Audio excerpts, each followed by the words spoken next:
Hi friends! Thanks for tuning in.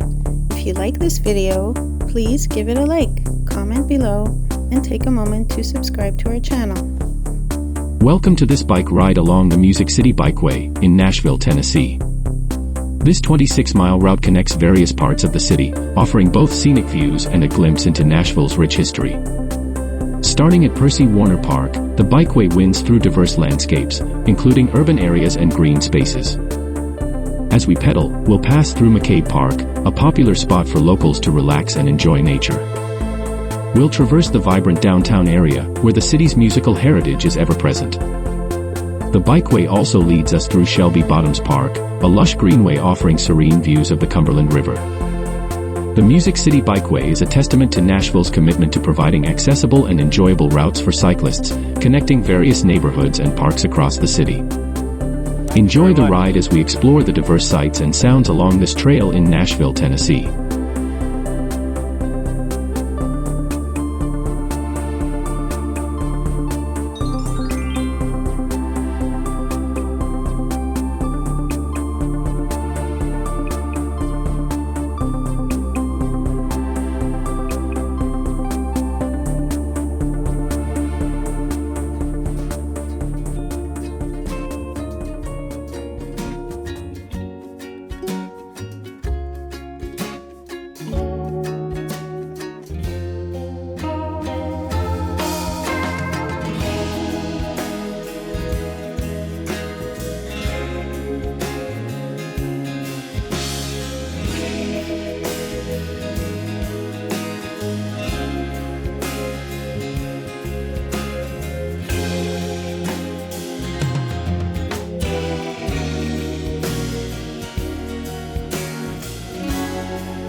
Thanks for watching!